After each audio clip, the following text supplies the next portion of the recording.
Good day everyone. I am Ivan John C. Ferrol, taking Masters in Public Administration.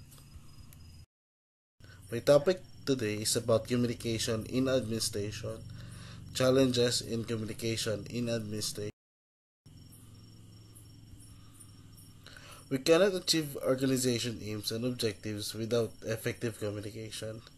It is the greatest cementing force in an organization. Millet has rightly described communication as the bloodstream of administrative organization. Pfeiffer, on the other hand, considered communication as the heart of man. Communication is perhaps the most important principle in administration. For an activity to be successful and complete, communication is critically needed. In fact, no group task is possible if there is no communication. We are in the VUCA world, volatile, uncertain, complex, and ambiguous, which is in dire need of an effective communication. Technology and advancement ensures the fast, clear, and defined message from sender to receiver. Barriers are broken, communication becomes constant and part of regular routine. In communication in administration, there are challenges such as increased use of technology. Technology has had the greatest impact on how communication is done. Electronic mail, voicemail, teleconferences, computer network, fax machines, and the internet have expanded the methods of communicating. More workers talk to each other and share data as they use various technologies to search for, collect, prepare, and report information. Computer communication is also used for activities such as group problem solving, consensus building, and group projects. Increased global competition.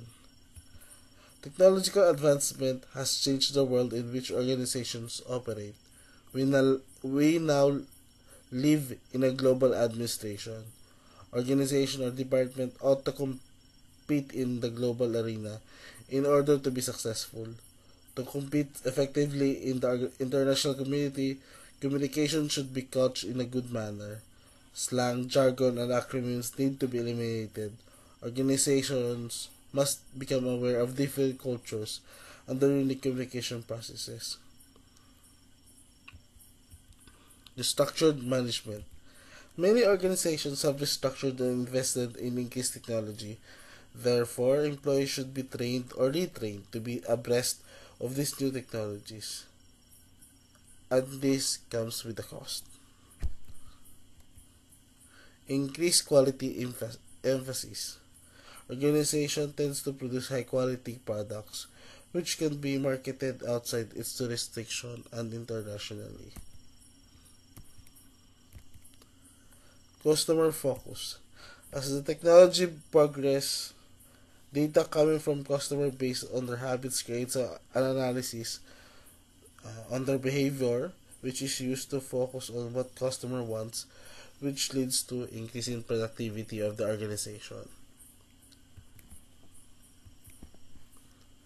Increased focus on legal and ethical problems. The increase in technological advancement places greater emphasis on ethical and legal concerns for our employees throughout the organization. Employees should be conversant with the legal and ethical regime of the agency and strive to comply with rules and regulations in their communications. The above challenges influence the communication process within an organization. In communication, there is a sender, message, channel, receiver, effect, and feedback. If any noise or barriers exist in these elements, there will be no understanding between sender and receiver.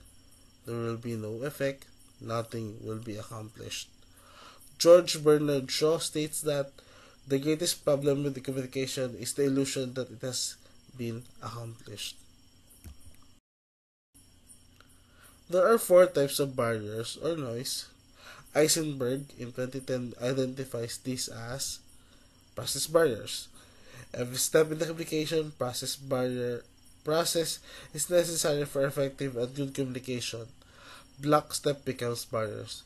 Consider the following situations, like sender barrier. A new officer with an innovative idea fails to speak up at a meeting, tried by the municipal mayor for fear of criticism. Encoding barrier. An on-hand staff member cannot get an English-speaking officer to understand a grievance about working conditions. Medium barrier. A very upset staff member sends an emotional charged letter to his immediate superior instead of transmitting his feelings face to face. Decoding barrier. An officer is not sure what a young officer means when he refers to an employee as space out. Receiver barrier. A municipal administrator who is preoccupied with the preparation of the annual budget asks a staff member to repeat a statement because she was not listening attentively to the conversation. Feedback barrier.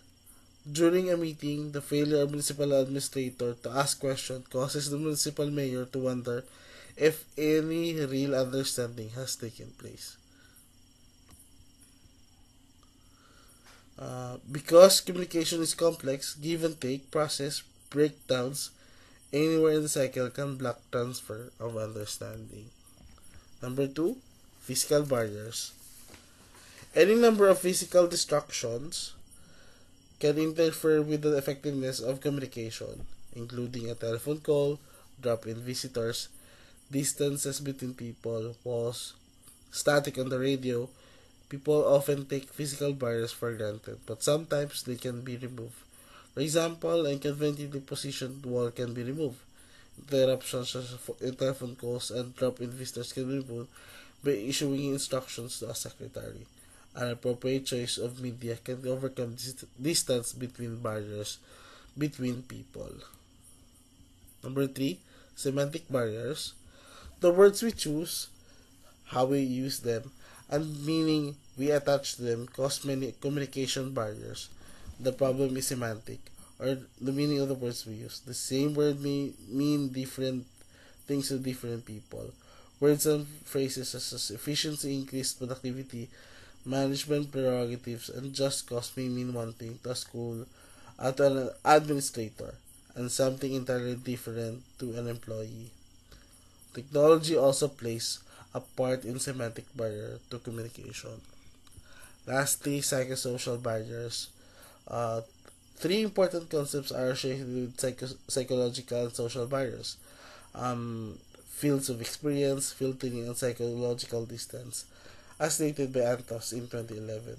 Fields of experience include people backgrounds, perceptions, values, biases, needs, and expectations. Filtering, on the other hand, means that more than often that we see and hear what we are emotionally tuned in to see and hear. Lastly, psycho, uh, psychological distance or involve distance between people that is similar to actual physical distance. Decoding the message, feedback, and noise. A number of barriers retard effective communication. This can be divided into 4 categories: process barriers, physical barriers, semantic barriers, and psychosocial barriers. To improve effectiveness of communications, organization must develop an awareness of the importance of senders and receivers' responsibilities and adhere to active listening skills.